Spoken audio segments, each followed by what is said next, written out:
secara majasi dijelaskan maknanya adalah syawalan, yusawwilu syawalan bil makna murafi'u wa irtifa'an minas sufla ilal ulya.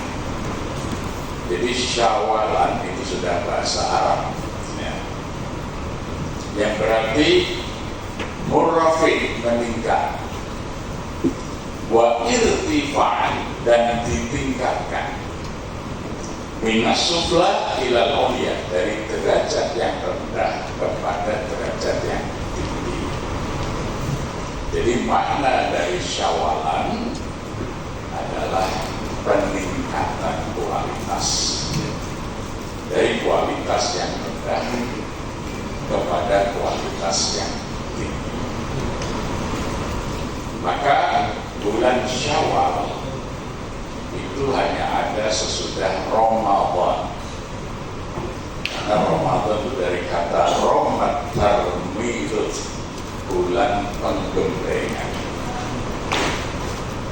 Jadi sesuatu itu bisa meningkat secara fungsional ketika telah ditempa, digembleng. Seperti besi ketika ditempa oleh pandai besi akan meningkat fungsinya ya sesuai apa yang dimaksudkan. Maka ketika kita berada di bulan Syawal harus lebih baik, lebih meningkat daripada sebelum Ramadan ya, itu Sya'ban. Karena Ramadan itu penggemblengan, tentu saja nggak mungkin orang lebih baik daripada bulan Ramadan. Maksudnya yang meningkat dibanding kondisinya ketika sebelum datangnya Ramadan. Di Ramadan itu ditempa untuk apa yang meningkat kualitasnya itu adalah kualitas insaniah, kualitas kemanusiaan. Jadi manusia itu dalam Al-Quran disebut satu basyar. Basyar itu artinya manusia secara fisik kita ini namanya basyar. Maka Rasulullah dan manusia yang lain sama. Ana basyarun mislukum, saya Nabi itu sama sebagai basyar ya seperti kalian semua. Tapi sebagai insan memiliki kualitas yang berbeda. Kualitas insannya ini ditentukan oleh hati. Maka Rasulullah mengingatkan ala fil jasadi mudghah. Ingat, di dalam tubuh itu ada segumpal darah. Idza saluhat saluhas sa'irul jasad. Apabila segumpal darah itu baik, maka akan menjadi baik seluruh jasadnya. Idza fasada sa'irul jasad. Tapi jika segumpal darah itu buruk, maka buruklah seluruh jasadnya. Allah wahyal qalb. Ingatlah segumpal darah itu adalah hati. Maka hati itu supaya ya bagus harus selalu dibersihkan, disucikan. Hati yang suci akan menjadikan hati itu senantiasa dapat melihat dengan jelas, dengan jernih arah tuju kehidupan.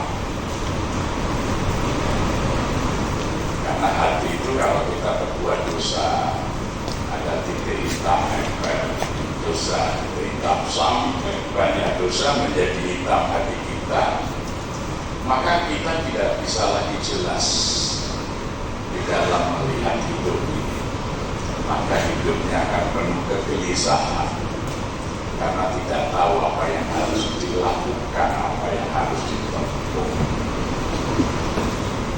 maka yang dilakukan adalah membersihkan atau mensucikan hati. Nah, mensucikan hati itu dilakukan yang pertama adalah dengan menjauhkan dari menuruti hawa nafsu. Karena dosa itu didorong oleh hawa nafsu. Inna nafsallati la amarata illa bisyur. Ya, sesungguhnya hawa nafsu itu la amarata, tidak memerintah kepada kalian illa bisyur, kecuali kepada keburukan. Oleh karenanya itu di bulan Ramadan kita dilatih untuk mengendalikan hawa nafsu itu dengan siam. Asyamu artinya al-imsak. Siam itu artinya imsak, menahan diri. Ya. Asyamu al-imsaku anistuhudil budni wal farsi ila tulu'isya ila hurufisya. Yang dimaksud dengan puasa adalah imsak, menahan diri. Anis-suhud dari seluruh syahwat, keinginan-keinginan yang bersumber dari perut maupun bersumber dari farji, dari kemaluan, ditahan sejak matahari merekam sampai tenggelamnya matahari, dari fajar sampai maghrib. Itu puasa secara fisik. Tapi secara maknawi asyam adalah al-imsak, menahan diri, al-muftirotil ma'hud dan stikos-stikurban. Yang namanya siap itu adalah menahan diri dari segala pintu keburukan. Ya. Jadi semua pintu-pintu keburukan itu tidak kita buka di bulan puasa itu. Anil muftirot. Ya. Kemudian kita coba tundukkan diri kita untuk mengikuti perintah Allah, menahan diri mengikuti perintah because dikorban dengan sebuah kemauan yang sangat pokok untuk meraih kesucian diri. Maka Syawalan adalah upaya kita untuk mempertahankan hasil penggemblengan di bulan Ramadan, di mana kita lebih mampu menahan diri dari membuka semua kemungkinan perbuatan yang merusak di dalam kehidupan kita, merusak hubungan kita kepada Allah maupun merusak hubungan kita dengan sesama. Merusak hubungan kepada Allah adalah dengan meninggalkan kewajiban terhadapnya, itu beribadah. Karena tugas pokok manusia itu hanya beribadah kepada Allah. Ya. Wa'budullah wa la tusyriku bihi syai'an. Dalam surah An-Nisa pada ayat ke-35 Allah mengingatkan ya, tugas manusia itu apa? Wa'budullah, beribadahlah kamu kepada Allah, wa la tusyriku bihi syai'an. Janganlah kamu memperserikatkan, mensekutukannya dengan sesuatu. Kemudian yang kedua adalah berhubungan dengan sesama, dimulai dengan wabil walidaini ihsan. Berbuat baiklah kepada orang tua. Jadi sesamanya yang pertama adalah orang tua. Ya, maka di bulan Syawal ini ditradisikan kita bertemu dalam satu ikatan yang diikat oleh orang tua kita. Ya, kalau di Jawa tradisinya gotrah. Gotrah itu orang tua 10 derajat di atas kita, Bapak Ibu, si Mbah Buyut, Mbah Cangga, Mbah Wareng, Mbah Utek-utek, Mbah Gantung Siwur, Mbah Kuprasinte, Mbah Banyu Lambar, Mbah Gutra. Nah, kira-kira ada yang masih tahu nama Gutranya?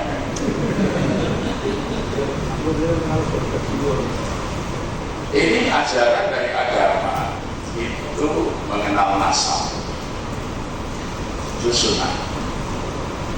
Ya, dan itu tradisi masyarakat kita. Maka kalau di keraton itu ada namanya bebadan, namanya tempat secara dalam. Di situ ya mempertahankan urut-urutan nasabnya itu. Ya, ini Pak Noryadi, Putra Ibu Ahmad jadi konsultan.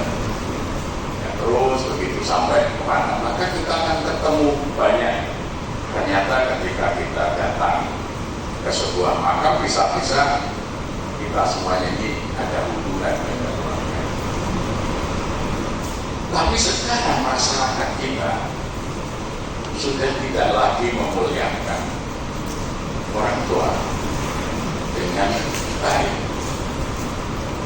Karena kita ini mungkin sampai di tingkat canda sudah nggak kenal.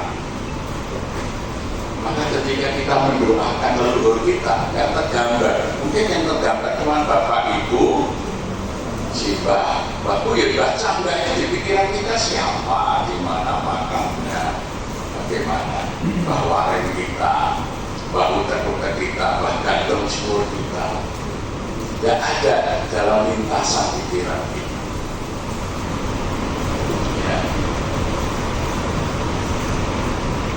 Maka kan ada tradisi dialog itu supaya kita itu mengenal sesungguhnya.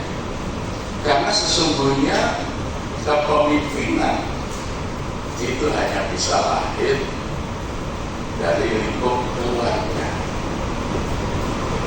Ya, maka di dalam Al-Quran surah Al-Furqan ayat 7 itu kita diajari berdoa, Rabbana hab lana min azwajina wa dzurriyyatina qurrata a'yunin waj'alna lil muttaqina imama. Ya Allah, ya Tuhan kami, hadiahkan atas kami min azwajina, pasangan hidup kami, wa dzurriyyatina, anak keturunan kami. Jadikanlah mereka penyejuk mata kami, dan jadikanlah anak keturunan kami pemimpin-pemimpin agama. Yang pertama, doa ini menarik sekali kalau kita memahami.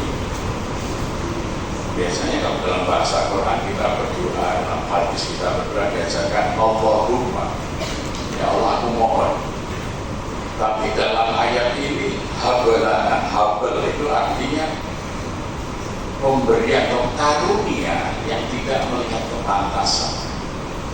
Jadi Rabbana habalana, ya Allah, makanya lebih sering digunakan terjemahannya hadiahkan, anugerahkan kepada kami pasangan hidup. Karena bisa jadi kita ini diberi oleh Allah pasangan hidup yang lebih baik dari kita. Sebetulnya kualitasnya istri saya, istri kita lebih baik dari kualitas kita, tapi karena kemurahan Allah diberikan kepada kita. Ya. Ada suami yang dapat istrinya soleha, istrinya ibadahnya teguh, banyak teguh. Saya ngelamar mau sholat atau bukan, saya semestinya ini tidak apa gitu loh. Tapi karena Allah bermurah hati, maka menghadiahkan istri yang baik kepada suami yang belum baik. Ya, suaminya itu menjadi baik. Ini maka digunakan kalimat hal, bukan minta, tapi hadiahkan kepadanya. Jadi nanti kalau yang mau cari istri lagi, yang belum beristri atau berbeda, ini kalimat itu Rabbana hablana, supaya diberi itu yang lebih baik dari kita. Kita ini belum baik, tapi minta kepada Allah diajari pasangan yang lebih baik, yang bisa membuat kita baik. Demikian juga mungkin kita tidak baik, tapi kita minta dengan anugerah anak-anak yang baik. Karena belum tentu kita bisa menjadi contoh bagi anak-anak kita, tetapi ternyata Allah menghadiahkan anak-anak kita lebih baik dari kita. Sehingga kita mohon itu supaya anak kita itu menjadi qurrata a'yun, penyejuk mata. Maksudnya apa? Kalau kita melihat anak kita, melihat pasangan hidup kita, saking bahagianya menetes air mata bahagia sehingga mata kita sejuk. Itu maksudnya qurrata a'yun, yang menyejukkan mata. Kita bangun malam, terbangun, ternyata anak kita sedang sholat tahajud mendoakan kita. Tak terasa air mata kita menetes, basah mata kita menjadi sejuk, karena anak kita lebih baik dari yang kita inginkan, dari yang kita duga. Ya, pagi-pagi sebelum subuh kita bangun, ternyata anak kita sudah belajar, ya, tanpa kita suruh, air mata kita menetes bahagia. Ya. Bangun tidur, istri kita sudah menyiapkan minuman pas, kalau tidak di masjid tidur dulu dan sebagainya. Masya Allah, sejuk mata kita menangis karena bahagia. Minta diberi hadiah, Rabbana hablana. Jadi bukan Allahumma inni as'aluka, bukan ya Allah aku mohon kepadamu, tidak, tapi anugerahkan kepadamu. Nah, dari keluarga yang seperti ini akan ada pemimpin yang berlaku, pemimpin yang baik. Jadi problem bangsa kita tentang kepemimpinan adalah problem keluarga. Artinya banyak keluarga yang tidak menyiapkan pemimpin bangsanya dari keluarganya. Padahal Allah menugaskan kita berkeluarga untuk melahirkan para pemimpin yang baik. Jadi institusi kepemimpinan itu ya dari keluarga. Maka kalau kita lihat di dunia ini ya, pemimpin itu ya dari keluarga pemimpin. Ya. Maka disitulah kemudian pentingnya putra tadi, kita untuk melacak keturunan ke atas kita, nilai-nilai dari pader ya, yang ditokohkan dalam terah itulah yang menjadi teladan di dalam kehidupan keluarga kita. Maka syawalan pernikahan wanita selalu dikaitkan dengan berkumpulnya keluarga. Nah, kualitas itu ya akan dibina di lingkup yang paling dekat, yaitu dalam keluarga. Jadi ini syawal. Yang pertama, dengan baik dengan atas pada Allah, pada orang tua, kemudian